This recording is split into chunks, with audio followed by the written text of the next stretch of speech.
Hey guys, today I'm going to be showing y'all how to do a pumpkin spiced cake. Perfect for the holidays. It's going to be so delicious. All right, first things first, we're going to go ahead and get 3 eggs cracked into our KitchenAid mixer. Then we're going to go ahead and pour in some oil. We're going to use our pumpkin puree, that's right. Then we're going to attach our whisk attachment, and we're going to go ahead and whisk all of these ingredients together. That's right. Then next up, we're going to use a little bit of cinnamon, some nutmeg, and then we're just going to mix this up.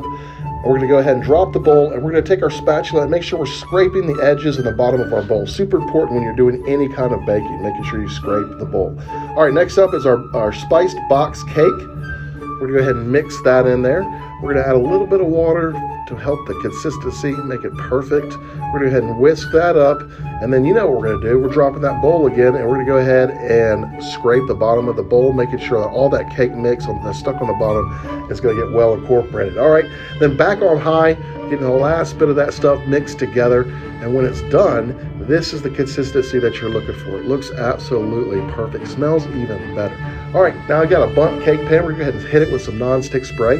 Then in our cake batter goes. We're just going to go ahead and make sure that cake batter is evenly poured into that bundt pan. Just spinning it around, getting all of it out. Then we're going to do a couple knocks and turns to make sure there are no air bubbles in there.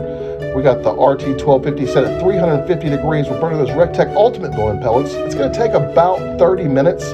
After 30 minutes, we're going to pull our cake out. We're going to go ahead and test to make sure it's done.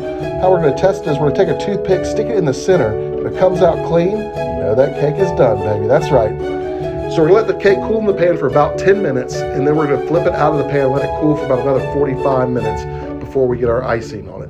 All right, so now I've got this delicious pumpkin cream cheese icing. It's going to go perfect on this cake. We're just going to spread this evenly all around the top half of the cake, making sure we get the inside and the outs. Man, that looks delicious. Now I got a little bit of toasted pecan. We're just going to sprinkle some toasted pecan right there on the top of that icing, making sure we hit any of those gaps. It's going to be well covered in pecan. Look, if you're allergic to pecan, you don't have to use pecan. You don't have to use any nuts at all. All right, we're going to go ahead and transfer this over to a plate and get it ready for slicing. Man, that looks delicious. Oh, it slices so smooth. Look at how delicious that looks. Now it's time for that Rectech bite.